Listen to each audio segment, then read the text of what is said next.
The staff, caregivers, guards, or both? When people imagine the history of British asylums, they often picture only the patients. They picture the locked wards, the iron bedsteads, the bare corridors, the cold bathrooms, the echo of cries in the night, the restrained bodies, the abandoned files, the silence left behind in ruined buildings where human suffering once lived for decades. But institutions are never made only of walls. They are made of people. And behind every locked door in the asylum stood someone with a key. Someone who opened the ward in the morning. Someone who recorded behavior. Someone who distributed medicine. Someone who signed forms. Someone who watched. Someone who judged. Someone who restrained. Someone who comforted. Someone who ignored. Someone who decided whether a patient was improving, relapsing, dangerous, troublesome, obedient, hopeless, curable, incurable, or not worth much attention at all. The story of the British asylum cannot be understood without the staff. Because the staff were the living face of the institution. To the outside world, they represented order, medicine, duty, and care. To the patient inside, they could appear as healers, wardens, supervisors, protectors, punishers, witnesses, jailers, and sometimes the only thread connecting a confined person to ordinary human kindness. And that is what makes this part of the story so difficult. Because the staff were not one thing. They were not simply villains in white coats. Nor were they merely selfless servants working in impossible conditions. They existed inside a system that blurred care and custody so completely that the same hand might soothe one moment and control the next. A nurse might gently wash the face of a frightened patient in the morning and help hold that same patient down by afternoon. An attendant might save one vulnerable inmate from violence and humiliate another for wetting the bed. A superintendent might sincerely believe in humane reform while presiding over a regime so overcrowded, rigid, and coercive that suffering became part of its daily mechanism. So who were these people? Were they caregivers? Were they guards? Or had the asylum created a role in which those two identities became impossible to separate? To answer that, we have to step inside the staff world of the British asylum. Not the patient view this time, but the other side of the door. The side with the keys. Section 1. Doctors and superintendents, the men who ruled the institution. At the top of the asylum hierarchy stood the medical superintendent. In many British asylums, especially during the great age of institutional psychiatry in the 19th and early 20th centuries, the superintendent was more than just a doctor. He was often the intellectual authority of the asylum. Its administrative head. Its public representative. Its internal ruler. Its chief interpreter of madness. Its strategist, its image manager, and in many ways, its sovereign. The asylum might have had visiting committees, magistrates, boards, and outside inspectors. But inside its walls, daily power often flowed through the superintendent's office. He controlled admissions. He reviewed case notes. He supervised staff. He determined discipline.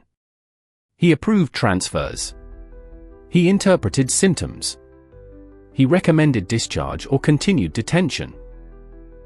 He shaped routines, policies, treatment priorities, and often the moral climate of the institution itself. And because psychiatric knowledge was still evolving, often uncertain, frequently arrogant, and deeply entangled with class and social judgment, the superintendent's authority could be immense. He was not simply treating illness. He was defining it. He was deciding what counted as sanity. What counted as disorder? What counted as dangerousness? What counted as recovery? What counted as respectable behavior? What counted as delusion, instability, refusal, moral defect, excitement, resistance, melancholy, degeneracy, hysteria, feeble-mindedness, incurability, or risk? In practical terms, this meant that a doctor's interpretation could shape the fate of a patient more powerfully than the patient's own voice ever could. If a patient insisted they were sane, that insistence might be read as denial. If they protested confinement, that could be interpreted as agitation. If they wept, it might confirm instability. If they sat silent, that might confirm withdrawal. If they grew angry at unfair treatment, that anger might be entered in the case book as evidence of continued disorder. The medical gaze inside the asylum was not neutral. It was saturated with power. And that power was often paternal. The superintendent was frequently imagined as a moral guardian of the institution. A rational man presiding over a population defined as irrational, unstable, weak, broken, or socially dependent. That image mattered. Because it encouraged the belief that the asylum was safest when it was authoritative, hierarchical, and tightly controlled.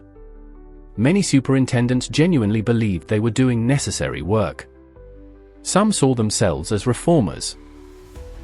Some pushed for cleaner wards, better food, less mechanical restraint, more humane surroundings, and structured routines designed to calm disturbed minds.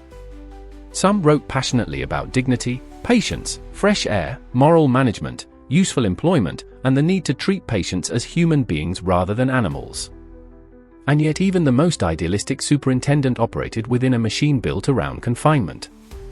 Healing could be the language. Custody remained the structure. That contradiction haunted the office from the beginning. Because the superintendent was expected not only to heal, but to maintain order. Not only to understand suffering, but to prevent disruption. Not only to treat illness, but to manage budgets, staffing shortages, dangerous incidents, political expectations, public criticism, and overcrowded wards filled with people who did not neatly fit the theories meant to explain them. So the asylum doctor became a figure divided between medicine and control. And when those two aims came into conflict, control often won. A quiet ward looked successful. An obedient patient looked improved. A restrained institution looked professional. A manageable population looked therapeutic. The appearance of order could become confused with the reality of care. And once that happened, the medical authority at the top of the institution could legitimize almost anything.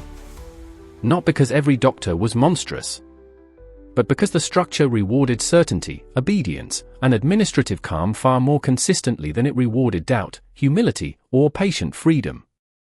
Section 2: Medical Prestige and the Psychiatric Ego. There was also something else at work. Prestige. Asylums were not only places of confinement. They were also sites where psychiatric authority tried to establish itself as a serious branch of medicine. Doctors working in these institutions wanted legitimacy. They wanted influence. They wanted to prove that insanity could be studied, classified, managed, and perhaps cured under scientific supervision.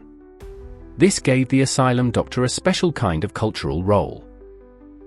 He stood at the border between medicine and social fear. He dealt with those the outside world found disturbing, embarrassing, frightening, disruptive, or incomprehensible.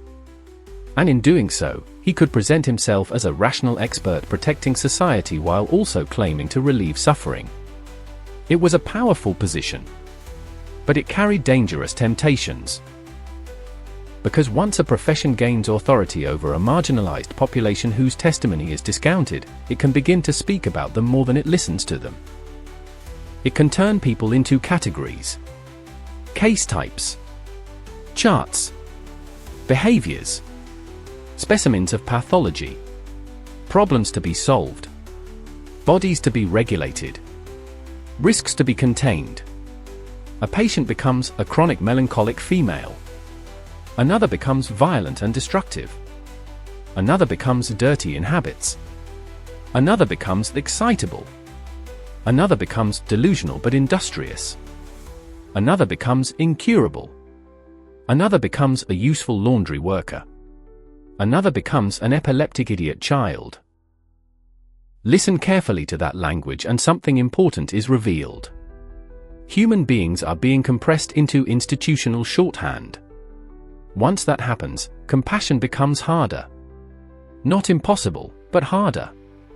And the staff member at the top, who sees hundreds or thousands of such cases over time, may begin to experience the residents of the asylum less as singular lives and more as populations to be processed. This is not always cruelty in the dramatic sense. Sometimes it is administrative dehumanization.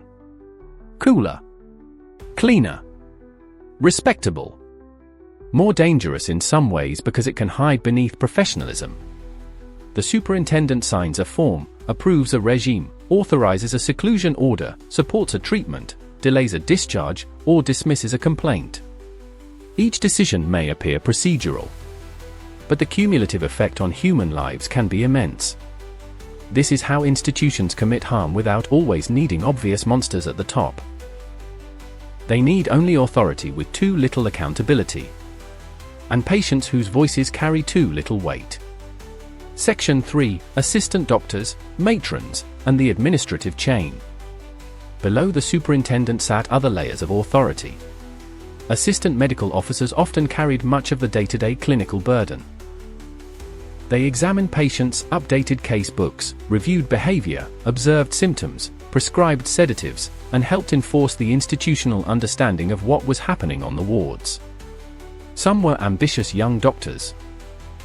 Some were overworked functionaries. Some were deeply interested in mental medicine. Some may have been less interested in the patients than in the career path. And then there were the matrons. In many institutions, especially in women's wards and domestic administration, the matron occupied a position of enormous influence.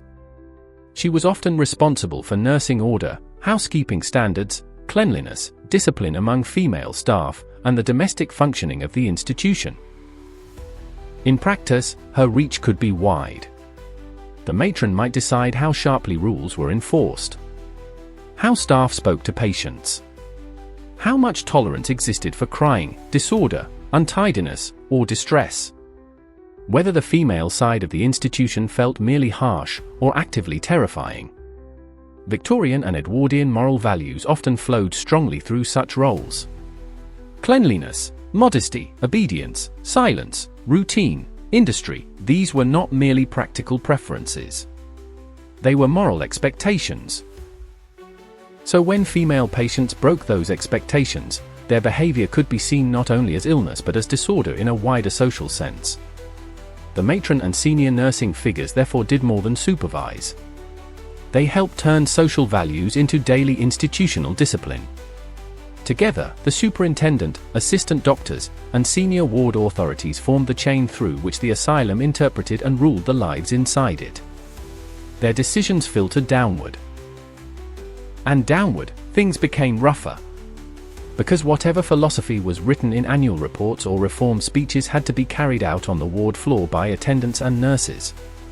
And that is where the reality of the institution became most immediate. Section 4. Or attendants and nurses, the ones who stood closest to suffering. If the superintendent represented the mind of the asylum, attendants and nurses were its hands. They were the people patients saw constantly. They unlocked the ward in the morning. They supervised washing. They escorted patients to meals. They monitored exercise yards. They watched dormitories. They prevented escapes. They dealt with violence. They cleaned bodies. They changed sheets. They managed bedwetting. They observed self-harm. They fetched restraints. They reported conduct. They carried food trays. They soothed panic. They broke up fights. They heard the shouting. They smelled the sickness. They lived in the noise. Their work was relentless. To understand the emotional atmosphere of a British asylum, you have to imagine what a single day on a ward could involve. A patient refusing to rise. Another screaming incoherently. Another pacing in circles. Another stripped naked in agitation. Another striking out suddenly. Another weeping uncontrollably. Another so withdrawn they seem barely present. Another confused by dementia. Another violent from terror. Another covered in their own waste. Another begging to go home. Another accusing staff of poisoning them. Another threatening self-destruction. Another too sedated to stand properly. Another pleading for a letter to be sent. Another hearing voices. Another refusing food. Another trying to leave. Now multiply that across an entire ward. Then imagine too few staff. Too many beds. Too much noise. Too little privacy. Not enough training. Long hours. Rigid hierarchies. Low pay. Emotional fatigue. And an institutional culture that values order above all else. Under such conditions, attendants and nurses occupied a role that was emotionally punishing and morally unstable. They had enormous direct power over vulnerable people. But they often had very little power over the broader system shaping how they worked. That combination can produce several kinds of worker. The compassionate one who burns out. The dutiful one who becomes numb. The frightened one who becomes harsh. The ambitious one who imitates the culture above them. The sadistic one who discovers that this closed world offers opportunity. The ordinary one who gradually learns not to see too much. The kind one who survives by small acts of humanity that leave almost no trace in the official record. For patients, attendants and nurses could be everything. They could be the person who gently buttoned a shirt for shaking hands. The person who smuggled a little extra tea. The person who sat with someone in despair. The person who spoke softly instead of shouting. The person who remembered a birthday. The person who allowed a few extra moments outdoors. The person who treated a patient like an adult, not an object. But they could also be the person who slapped. Who mocked. Who dragged. Who restrained too quickly. Who withheld comfort. Who used humiliation as discipline. Who laughed with other staff at a patient's confusion. Who ignored a plea. Who turned fear into inconvenience. And because the ward was a closed universe, these small acts mattered immensely. The patient could not simply leave. Could not easily report. Could not easily find witnesses believed over staff. Could not easily protect themselves from a bad attendant. So the emotional temperature of a ward often depended heavily on the character of the staff assigned to it. In one corner of the same asylum there might be roughness, mockery, and fear. In another, patience and relative calm. Same building. Same institution. Very different human experience. This is why broad statements about staff can be misleading. The system shaped everyone. But individual conduct still mattered. And to the patient, the difference could feel like the difference between surviving confinement and being crushed by it. Section 5. Undertrained, overworked, and unprepared. One of the darkest truths about the asylum system is that it often demanded extraordinary emotional and practical labor from people who were not properly equipped for it. In many periods of British asylum history, attendants and lower-level nursing staff received limited training, especially in earlier eras. Even as psychiatric nursing became more professionalized over time, many institutions continued to struggle with staffing standards, turnover, shortages, and the sheer impossibility of meeting real human need inside overcrowded wards. Training might focus on routine, observation, discipline, bodily care, and institutional procedure. But not necessarily on trauma, de-escalation, emotional intelligence, or the complex humanity of people in psychological distress. And even when ideals improved on paper, the daily pressures of the ward could flatten them. Imagine being 22 years old. Underpaid. Working long shifts. Living in or near the institution. Reporting to strict superiors. Expected to control a large number of distressed people. Constantly told to maintain order. Frequently blamed if chaos breaks out. Given authority over people older than you, stronger than you, more frightened than you, and sometimes more broken than you know how to understand. What happens to that worker over time? Sometimes they become more compassionate. But very often, under such pressure, workers become hardened. Not necessarily because they begin cruel, but because hardness becomes useful. Distance becomes useful. Sarcasm becomes useful. Detachment becomes useful. Routine becomes useful. Seeing patients as tasks instead of people becomes useful. Force becomes useful. That is how institutional cruelty can grow even without dramatic ideological evil. It grows through repetition, through exhaustion, through fear, through the normalizing power of "this is how things are done here," through the gradual death of sensitivity in people who cannot afford to feel everything they witness. This does not excuse abuse, but it helps explain how systems of abuse become ordinary. Because not every harmful act is committed by a sadist. Some are committed by tired people who no longer experience the person in front of them as fully human in that moment. And institutions are very good at teaching that kind of blindness. Section 6. Staff fear, the other side of the ward. There is another uncomfortable truth here. Staff were not only powerful, they were also afraid. They feared violent incidents. They feared sudden attacks. They feared self-harm on their watch. They feared being blamed by superiors. They feared losing control of the ward. They feared patients they did not understand. They feared certain diagnoses. They feared chaos. And fear changes how people behave. A frightened attendant does not always respond with calm curiosity. A frightened nurse may prioritize compliance over communication. A frightened ward may become more restrictive, more suspicious, more punitive. In this way, fear can intensify the custodial nature of the institution.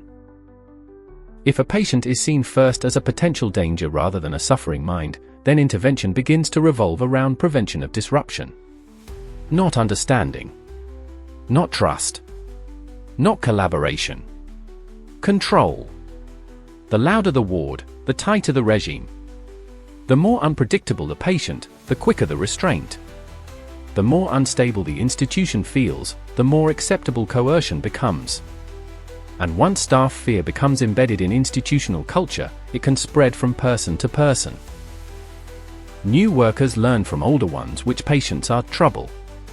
They inherit warning tones, stereotypes, ward legends, informal rules. They are told who is manipulative, who is violent, who must be watched, who is always lying, who is just attention-seeking, who cannot be trusted. Those phrases matter, because they shape response before the next interaction even begins. The patient enters not as a person but as a reputation. And once that happens, even legitimate distress may be read through suspicion. This is one of the most tragic features of closed psychiatric institutions. Suffering and danger become entangled so tightly that the cry for help can be mistaken for threat, and threat can justify almost any reduction in dignity. Section 7. Compassion inside the machine. Yet it would be false, and too easy, to paint every asylum worker as cruel or morally deadened. Many staff did care. Not in abstract mission statements. In small, direct, human ways. A nurse sitting at the bedside of a feverish patient at 2 in the morning. An attendant stepping between a vulnerable person and a violent wardmate. A staff member quietly preserving a treasured letter instead of throwing it away. Someone allowing a distressed woman a little more time in the garden. Someone speaking gently to a man everyone else treated as hopeless. Someone washing and dressing a body after death with tenderness because no family came. These moments mattered. They may not erase the violence of confinement. They do not redeem the institution as a whole. But they remind us that even inside dehumanizing systems, individual conscience can survive. And that matters historically, because it helps explain why some former patients remembered certain staff with gratitude, even while condemning the institution itself. Care inside the asylum was often fragmented and uneven. A patient might be degraded by the system, yet helped by one nurse. Mistreated on one ward, treated kindly on another. Terrified by a doctor, comforted by an attendant. Ignored administratively, but seen personally by someone lower down the chain. This does not resolve the contradiction. It deepens it. Because the asylum was often a place where genuine human care existed inside an inhuman structure. And that is one reason its history remains so disturbing. If the staff had all been monsters, the story would be simpler. But they were not. Many were ordinary people doing difficult work inside a morally compromised system. Some resisted its worst tendencies. Some embodied them. Some moved back and forth between kindness and coercion depending on the day, the ward, the pressure, the patient, their own exhaustion, and the culture around them. That moral instability is part of the darkness. Because it means patients could never fully know which version of authority they would meet from one moment to the next. Section 8. When care becomes surveillance. In asylums, even acts that looked like care were often bound up with observation. A staff member watched a patient sleep, but was it for protection or monitoring? A nurse asked questions, but was it empathy or assessment? A doctor listened, but was he hearing a person or collecting symptoms? An attendant escorted a patient outdoors, but was that freedom or supervised air? The asylum transformed everyday human contact into institutional function. Eating became monitored nutrition. Sleeping became recorded behavior. Talking became symptom expression. Refusing became non-compliance. Crying became a clinical sign. Silence became a note in a file. The body itself became observed territory. Staff therefore participated not only in caregiving but in surveillance. They watched. They documented. They categorized. They reported. They translated human behavior into institutional meaning. And because patients knew they were being watched, they often had to live in a state of permanent interpretive danger. If they appeared too distressed, they might lose privileges. If they appeared too composed, they might be told they were superficially improved but not ready for release. If they confided honestly, it might be written down and used to justify continued confinement. If they concealed feelings, that too might be read as pathology. Staff were the instruments through which the institution saw. Which means that even well-meaning workers could participate in domination simply by carrying out observational routines that erased privacy and autonomy. This is one of the key reasons the line between caregiver and guard was so thin. Because both roles involve watching. Both involve control over movement. Both involve reporting behavior. Both involve deciding what happens next. In the asylum, care and custody often shared the same gestures. The same key opened a room for treatment and locked it again for confinement. Section 9, Staff Culture, Silence, and the Hiding of Abuse. Why could cruelty hide in these institutions for so long? One reason was the internal culture of silence.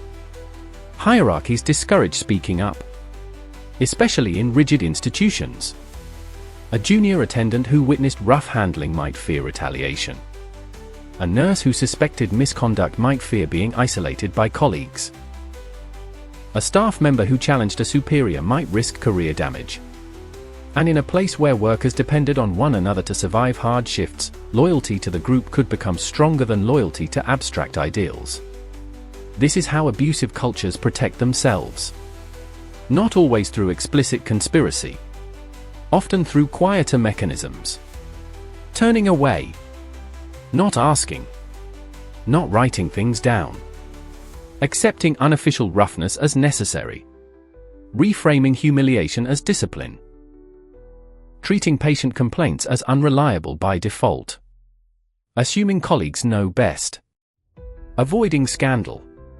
Protecting institutional reputation. Closed institutions often become experts at preserving appearances. The ward may be tidied before inspection. Records may sound calmer than reality. Incidents may be minimized. Language may soften brutality. A patient was not struck, they were handled. A person was not terrorized, they were managed. A complaint was not credible, it was part of the illness. A cry of injustice was not testimony, it was delusional. That language is powerful because it launders violence through professionalism. And once an institution learns to do that, abuse becomes very difficult to expose. Especially when the victims are people society already considers unstable, unreliable, or socially marginal. If a respectable staff member says one thing and a confined psychiatric patient says another, who will the outside world believe? For much of asylum history, the answer was obvious. Not the patient. And that single fact gave cover to countless lesser cruelties and, in some cases, far worse. Section 10. The patient as an unreliable witness. This may be one of the most devastating features of the asylum system. Patients were often the least believable people in the building. Not because they always lied. Not because they had nothing meaningful to say. But because the institution itself defined their credibility downward. Once labeled insane, a person entered a world where their testimony could be dismissed by category. A woman says a nurse insulted her, perhaps she is oversensitive. A man says he was beaten, perhaps he is delusional. A patient says a doctor is wrong, perhaps that disagreement proves illness. A frightened inmate says they are being punished unfairly, perhaps that is merely paranoia. This is how power protects itself. It does not always need to refute. Sometimes it only needs to disqualify the speaker. And when patients know they will not be believed, a terrible thing happens: silence deepens. People stop reporting. Stop resisting. Stop trusting. Stop expecting justice. Or else they explode, and the explosion is then used as fresh evidence of instability.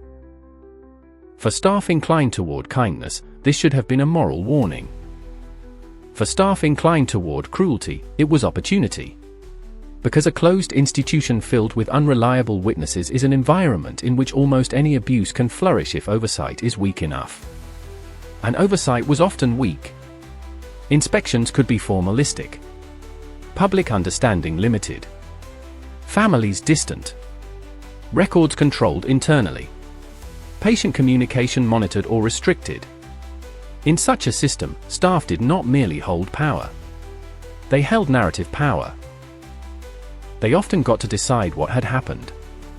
Section 11. Burnout, when the institution changes the worker. Let us stay for a moment with the ordinary worker. Not the obvious brute. Not the idealized angel. The ordinary worker. The nurse who starts with decent intentions. The attendant who takes the job for wages and stability. The employee who believes, at first, that difficult patients can still be treated with patience. What happens after 5 years? 10? 20? What happens after endless night shifts? After repeated assaults? After hearing screaming until it becomes background noise? After carrying bodies? After cleaning filth? After being understaffed every week? After being told to hurry? After learning that tenderness slows down the work? After discovering that the institution rewards efficiency more than humanity? Burnout does not merely make a person tired. It changes perception. It narrows empathy. It shortens tolerance. It encourages shorthand. It turns the unusual into the routine and the tragic into the expected. The worker begins to say things like, "She's always like this. He's doing it for attention. They never stop. That one's hopeless. Just get it done." Once that mental shift occurs, cruelty may not even feel like cruelty to the person enacting it. It may feel practical, necessary, normal. That is one of the deepest horrors of institutional life. Not just overt violence, but moral erosion. The quiet corrosion of the self in people who spend years inside a system built on chronic distress and chronic power imbalance. This does not erase responsibility, but it does show how institutions manufacture certain behaviors. They shape the patient, and they shape the staff too. The asylum could institutionalize everyone within it. Not equally. Never equally. But profoundly. Section 12. Were they guards? So now we return to the central question. Were the staff caregivers? Or were they guards? In truth, many were both. And that is precisely why the asylum system remains so morally unsettling. A guard keeps watch, controls movement, enforces rules, Responds to disobedience. Maintains security. Protects the institution from disorder. A caregiver attends to bodily needs. Offers comfort. Promotes healing. Provides stability. Reduces suffering. Stands near vulnerability with compassion. Inside the British Asylum, these functions were fused. Staff watched because patients might flee. But they also watched because patients might self-harm. They controlled movement because institutional order demanded it. But also because some people truly were at risk. They enforced routine because discipline stabilized the ward. But also because routine was believed therapeutic. They restricted freedom because the system required custody. But also because psychiatry claimed to protect. This dual logic meant that a staff member could sincerely believe they were helping while participating in coercion at the same time. That is the heart of the problem. The asylum did not simply contain a few bad caregivers. It created a role in which care itself was often delivered through domination. Medicine had keys. Compassion had rules. Observation had locks. Help came with surveillance. Protection came with confinement. Under such conditions, the difference between caregiver and guard could collapse almost completely. And when it did, the patient lived not in a hospital as we would want to imagine it, but in a controlled world where dependence and power were woven into every interaction. Section 13, the moral afterlife of the staff. Today, when people walk through the remains of abandoned British asylums, they often think of the patients first. They imagine those who were silenced, neglected, sedated, punished, forgotten. But the buildings also remember the staff. The shoes worn thin on endless rounds. The hands that carried keys. The eyes that watched through observation panels. The clipped footsteps crossing stone corridors before dawn. The tired voices at medicine carts. The muttered ward instructions. The paperwork under weak light. The hurried meals. The burnout. The compromises. The routines that slowly became morality. And if those walls could speak, perhaps they would tell us something difficult. That systems of cruelty do not survive only because of obvious monsters. They survive because ordinary people adapt to distorted roles. Because institutions teach them what to ignore. Because hierarchy rewards obedience. Because suffering becomes background. Because the vulnerable are made unbelievable. Because the language of care can disguise the machinery of control. That is why the staff matter so much in this story. They remind us that the dark side of British asylums was not only architectural, medical, or legal. It was human. It lived in relationships shaped by unequal power. It lived in daily decisions. It lived in gestures of kindness and gestures of contempt. It lived in report books, drug rounds, locked doors, seclusion orders, and moments when a frightened person asked for understanding and met procedure instead. Some staff tried to preserve humanity in a place designed to erode it. Some surrendered to the institution. Some helped it function. Some were destroyed by it in quieter ways. And some used it to exercise cruelty they might never have gotten away with elsewhere. All of them were part of the asylum world. And to understand that world honestly, we cannot flatten them into saints or devils. We have to face the more disturbing truth. That care without accountability can become domination. That duty without empathy can become brutality. And that in closed systems, the line between helping and controlling can disappear so slowly that those inside no longer see it vanish. Closing transition to next part. But even when staff wanted to maintain order, even when institutions wanted silence, even when patients were treated as unreliable, voiceless, or forgotten, the truth still leaked out. In whispers. In letters. In inspection reports. In coroner's records. In scandals. In family suspicions. In newspaper outrage. In testimonies too disturbing to bury forever. Because no institution, however closed, can completely hide what happens when power goes unchecked. And in the next part, we step into the moments when the walls cracked open just enough for the outside world to glimpse what was really happening inside.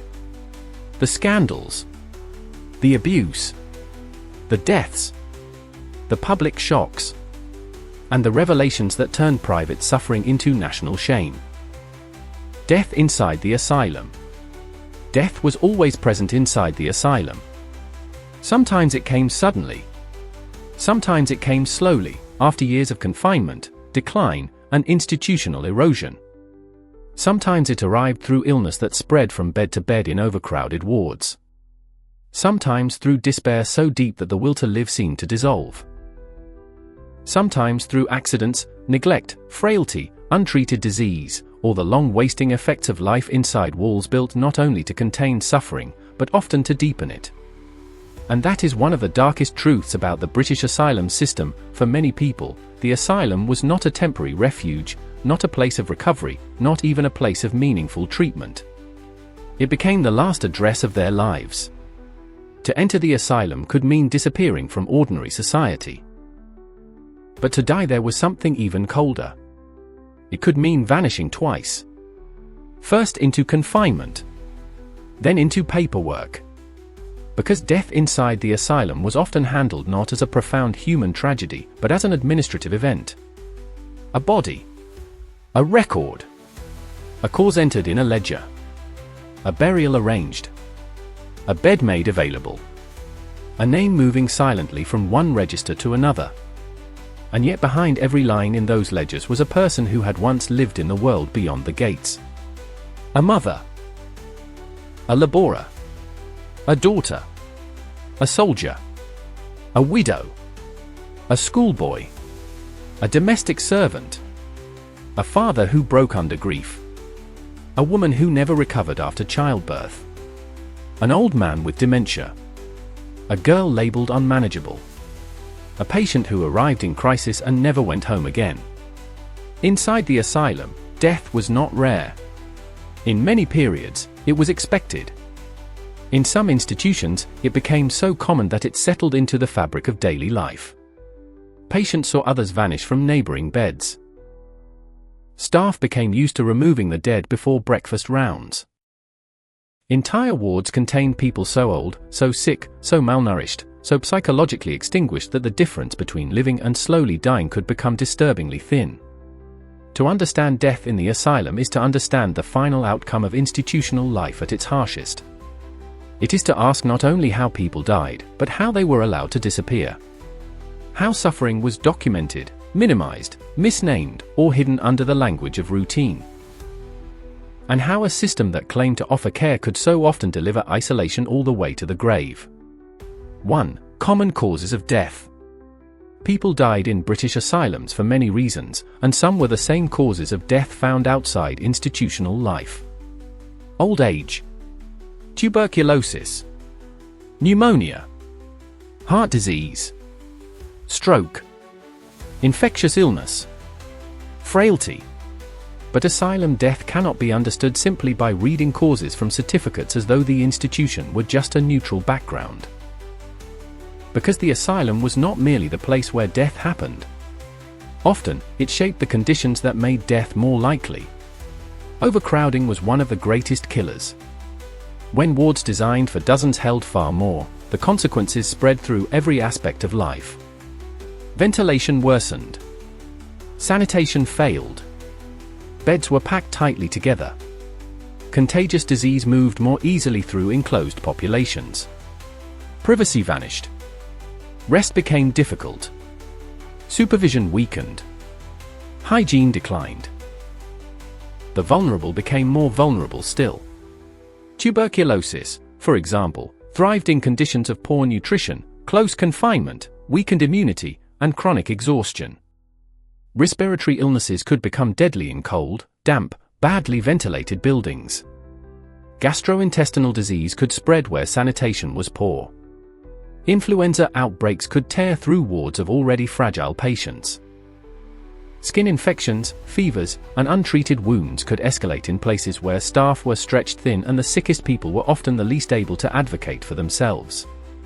Then there was malnutrition, which did not always mean obvious starvation in the dramatic sense. It could mean something quieter and more bureaucratic. Thin broth. Repetitive institutional food. Insufficient nourishment for the elderly. Ill patients unable or unwilling to eat. Depressed patients wasting away slowly. People too sedated, too distressed, too neglected, or too physically unwell to maintain strength. In overcrowded systems, food might be technically provided yet still fail to sustain dignity, recovery, or resilience. For some patients, death came through injury. Falls. Fights. Physical restraint. Accidents during agitation. Harm inflicted by other patients in understaffed wards. Harm from staff abuse, whether openly violent or concealed beneath the language of discipline and control. A bruise might be recorded. A fracture noted. A head injury minimized. The institution might describe an event as unfortunate, incidental, unavoidable. But behind those words could be a much harder truth: vulnerable people were living in environments where danger was normalized.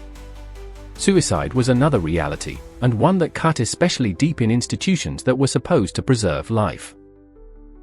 Some patients entered asylums already suicidal, overwhelmed by depression, psychosis, grief, trauma, or terror. Others may have become suicidal after admission, crushed by separation, surveillance, hopelessness, and the fear that they would never leave. The asylum often intensified despair precisely because it stripped away agency. A person who felt lost in the outside world might become even more psychologically cornered inside a place where every protest could be interpreted as pathology and every attempt to explain oneself could be dismissed as further evidence of derangement. And then there was neglect, perhaps the most difficult cause to pin down because it often operated indirectly. A patient left unwashed. A wound not treated in time. A fever not noticed quickly enough. A frail elderly person not monitored closely. A distressed patient ignored because staff were too exhausted or too desensitized. A person in seclusion deteriorating without adequate care. An institution where everyone was overburdened and the line between unavoidable failure and preventable suffering blurred until responsibility became foggy enough to escape. Death could also come from what might be called institutional illnesses, not a disease in the narrow medical sense, but a decline produced by long-term confinement itself. Years of inactivity. Chronic sedation. Emotional deprivation. Loss of stimulation. The collapse of hope. The wearing down of body and mind under conditions that denied autonomy, intimacy, and meaning. Some patients entered in temporary crisis and died after decades of institutional life. They did not necessarily die of the original condition that had brought them there. They died after the asylum had become their entire world, after routine replaced life, after labels replaced identity, after the institution had slowly turned a human being into a permanent inmate of its own logic. Old age, too, must be understood differently in this context. Many patients grew old inside. They were admitted young or middle-aged and survived long enough to become the institution's elderly population. They might die of dementia, paralysis, weakness, or age-related decline. But even here, the deeper tragedy remains: old age in freedom is one thing. Old age inside confinement, after decades of lost life, is another entirely. The official record might say bronchitis, or exhaustion, or epilepsy, or general paralysis, or senile decay, or heart failure. But the lived cause of death could be larger than the certificate. Isolation. Neglect. Confinement. Chronic despair. Institutional erosion. Not every death inside an asylum was caused by cruelty. That would be too simple, and not fully true. But too many deaths occurred in systems where people had become manageable populations rather than fully seen individuals. And once that happens, death stops being shocking. It becomes part of the machinery. 2. Burials and anonymity. What happened after death could be almost as chilling as the death itself. Many asylums had their own burial grounds or were connected to nearby cemeteries where patients were interred with minimal ceremony. In some cases, bodies were claimed by relatives and taken home for burial. But for many pauper patients, especially those who had spent years institutionalized, the final journey was brief, quiet, and almost entirely controlled by the institution. A coffin, often simple and plain. A short transfer. A grave in asylum ground or municipal cemetery. A number in a register. Sometimes a name. Sometimes barely more than that. There were burials with dignity, and there were burials with almost none. Much depended on era, institution, finances, policy, and whether any family remained involved. But again and again, what emerges from the history of asylum death is not always spectacular horror, but something colder, administrative anonymity. Rows of graves. Minimal markers. Wooden crosses that decayed. Stones that were never erected. Sections of cemetery reserved for inmates, paupers, the unclaimed. In some places, later redevelopment, neglect, or institutional closure meant burial grounds were forgotten, disturbed, or absorbed into landscapes that carried almost no visible trace of the dead beneath them. This is one of the most haunting legacies of the asylum world. Not simply that people died, but that so many were buried in ways that reflected the logic of their confinement, separated, categorized, quieted, and made small. Death did not necessarily restore individuality. It could extend the institutional process. The grand claims of psychiatry, reform, discipline, and treatment ended, for many, in an unmarked grave. And think of what that means on a human level. A person may have spent years insisting they were not mad, or trying to be heard, or simply longing to go home. They may have lost their possessions, their privacy, their daily choices, their relationships, their voice in official records. Then, after death, even their burial could reflect the same erasure. Few mourners. No public notice. No story told. No space in memory beyond a line in an archive. There is something especially painful about forgotten graves because they tell us not only about death, but about social value. Who was considered worth remembering? Who received ceremony? Who was buried among family? Who was marked by name? And who disappeared under institutional earth with hardly a trace? For many asylum dead, burial was the final stage of social disappearance. And yet even in these bleak endings, we should pause and resist the flattening effect of history. These were not faceless inmates in any essential sense. They were made faceless by systems. Under every registry entry was a singular life, messy, wounded, complicated, human. A burial ground filled with former patients is not a field of categories. It is a field of interrupted biographies. That is what anonymity conceals. Not emptiness, but lost stories. 3. Family distance. One of the cruelest aspects of death in the asylum was the distance between the dying and the people who had once known them. Some families visited regularly when they could. Some wrote letters. Some tried to stay involved despite poverty, travel costs, shame, confusion, or the institutional barriers that made meaningful contact difficult. Some genuinely loved the person they had lost to the asylum and grieved them deeply, even if they could not rescue them. But many patients drifted into a terrible kind of relational silence. Distance could happen for many reasons. Some families were poor and lived too far away to visit often. Travel in earlier periods could be difficult, expensive, and time-consuming. County asylums were often built outside towns, deliberately separated from ordinary life. A visit might require money, permission, planning, and emotional strength that many working families simply did not possess. Then there was shame, not always personal cruelty, but the pressure of a society that stigmatized madness so deeply that families could become trapped between love and humiliation. To have a relative in the asylum could feel like a private wound or public disgrace. Some families hid it. Some avoided speaking about it. Some told neighbors the person had gone away, fallen ill elsewhere, or simply disappeared from conversation. There were also cases of conflict, fracture, and abandonment. Not every family relationship was loving. Some patients had already been burdens, sources of fear, or focal points of domestic breakdown before admission. Others had been sent away precisely because the family no longer wanted them at home. Some were widowed, orphaned, unmarried, estranged, or too socially isolated to maintain outside ties. Once institutionalized, those thin threads could snap entirely. And time itself could do terrible work. A person admitted in young adulthood might still be alive in middle age. Parents could die. Siblings move away. Children grow up with vague or distorted memories. Addresses changed. Correspondence failed. Records became inconsistent. The patient remained inside while the outside world reorganized itself without them. Imagine the emotional weight of that. To grow sick inside an institution and realize that no one is coming. To wait for a visit that does not happen.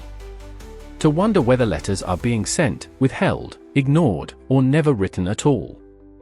To hear the names of family members spoken less and less because staff do not know them and fellow patients have their own sorrows.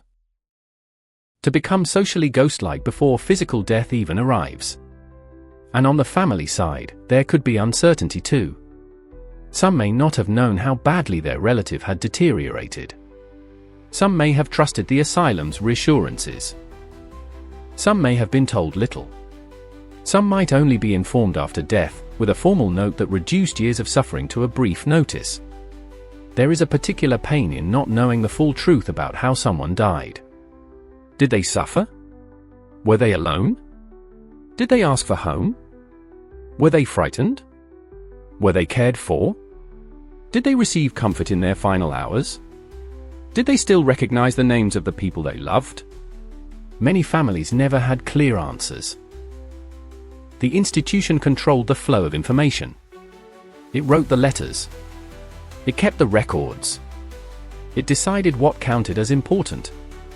And when power over narrative lies with the institution, grief itself becomes distorted. Families mourn through a fog of official language.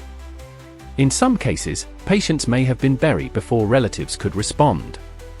In others, family poverty made reclaiming the body impossible. Sometimes the dead were known to have kin, yet still buried under pauper arrangements because practical realities overrode sentiment. Love, under these systems, could be outmatched by bureaucracy. So when we talk about death inside the asylum, we are also talking about broken kinship. About mothers who never saw sons again. Husbands who disappeared into wards and died years later as strangers on paper. Women buried far from children who grew up without them. Elderly patients whose surviving relatives could no longer afford, emotionally or financially, to remain connected. The asylum did not merely isolate individuals. It often fractured the emotional map around them. Death then arrived not in the center of family life, but at its margins. 4. Records and silence. If burial could erase the body from public memory, records could erase the texture of suffering. Asylums documented death. They kept registers, certificates, case notes, burial entries, official correspondence. On one level, this bureaucracy preserved evidence. Without records, much would be impossible to reconstruct. But records also had power to flatten reality. A patient might die after months of decline in a filthy overcrowded ward, after repeated infections, poor nutrition, despair, and minimal personal comfort. The record might say, exhaustion, debility, chronic mania, general paralysis, bronchitis, cardiac failure. Technically, perhaps not false. But not the whole truth either. Administrative language is often bloodless by design.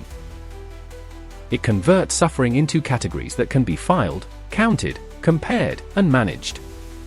This is useful for institutions. It is devastating for memory.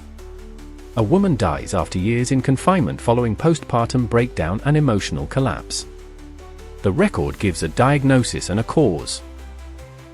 It does not tell you about the child she may have longed for, the guilt she may have carried, the night she cried, the indignities she endured, the fact that everyone around her came to know her only as a chronic case. An old man dies in senile decline after years of ward life. The record notes age, disease, duration of stay. It does not tell you what work he once did, whether he liked music, whether he ever asked to go home, whether his hands still searched for familiar objects in his final days. A suicidal patient dies after self-harm. The record may emphasize the act and the diagnosis. It may say little about fear, despair, institutional conditions, or failures of care. The structure of the archive can make tragedy appear self-contained, as though it emerged entirely from the patient rather than from an interaction between illness and environment. There is also silence in what institutions choose not to emphasize. Bruises may go unexplained. Restraint may be underdescribed. Staff violence may vanish into euphemism. A death after seclusion may read as medically inevitable rather than situationally worsened. The archive often preserves the institution's perspective first. And because patients were routinely considered unreliable narrators of their own lives, their voices rarely dominate the surviving record. If a patient said they were being mistreated, deluded, starved, ignored, mocked, or attacked, who would be believed? In a closed system, the answer was often obvious, not the patient. So the historical record carries a built-in imbalance. Those with power documented those without it. That does not mean all records are lies. Many contain heartbreaking details, glimpses of care, moments of genuine concern. Some doctors and staff wrote carefully. Some institutions were more transparent than others. Some records preserve fragments of patient speech that are deeply moving. But the broader truth remains: archives are not neutral mirrors. They are shaped by hierarchy. And this matters profoundly when studying death. Because if the only surviving version of a person's final months is the official one, then the institution continues to control the story long after the person is gone. It decides what counted as illness, what counted as trouble, what counted as decline, and what counted as death. Human anguish is translated into institutional grammar. There is a cold violence in that translation. The transformation of a life into a case. A death into a certificate. A burial into a numbered plot. A person into silence. Yet historians, descendants, and readers who return to these records today do something quietly powerful: they read against the grain. They ask what the file does not say. They notice the euphemisms. They see where language shrinks reality. They look for the human being trapped inside the paperwork.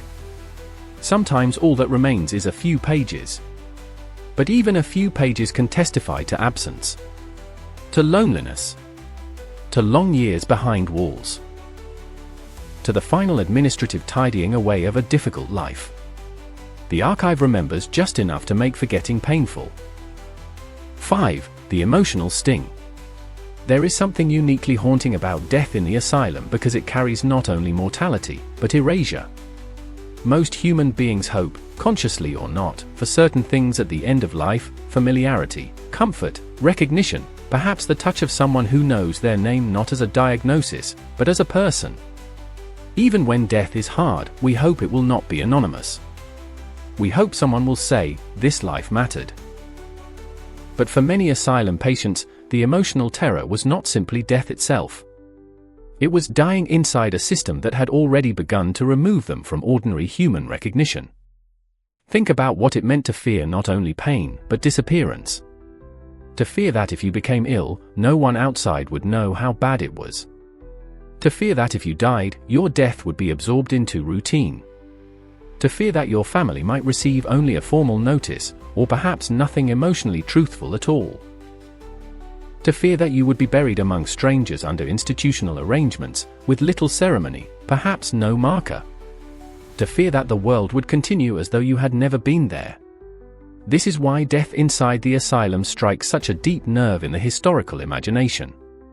It represents the endpoint of a particular kind of social abandonment. Not always deliberate, not always sadistic, but devastating all the same. A person can vanish twice. First into the asylum, where their voice is doubted, their freedom removed, and their life narrowed to routine. Then into death, where their body is processed, their suffering summarized, and their memory left vulnerable to total disappearance. That double vanishing is what gives asylum history much of its emotional force. Because the tragedy is not just that people died. Everyone dies. The tragedy is that so many died after being steadily stripped of the conditions that make a life publicly legible as precious. They were hidden while alive and often muted after death. Some had no one left to say their names. Some had people who loved them but could not reach them. Some were mourned privately, with pain history can barely recover. Some were never fully reclaimed from institutional language at all. And yet there is also something deeply important in telling this story now. To speak about the dead inside the asylum is, in a small way, to resist the finality of their disappearance. To acknowledge that a person filed away as a chronic lunatic, pauper inmate, imbecile child, senile female, epileptic male, or suicidal case was never only that. Those terms may have governed their treatment. They should not govern our memory. The emotional sting comes from recognizing how thin the line can be between care and abandonment when society decides certain people are too difficult, too damaged, too strange, too inconvenient, or too costly to hold in ordinary life. Once that decision hardens, institutions can begin to feel natural. Burial can begin to feel routine. Records can begin to look sufficient. And the dead can begin to seem abstract. But they were not abstract.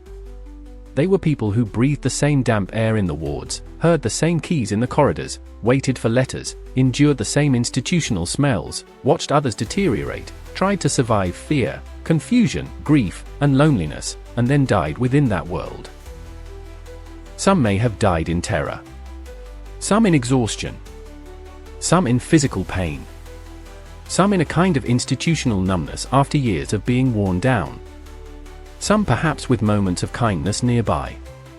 Many without enough of it. And perhaps that is the hardest truth to sit with, not that every death was dramatic, but that so many were ordinary within the institution. Expected. Processed. Folded into the daily running of the place. When death becomes ordinary in a system, suffering becomes easier to ignore.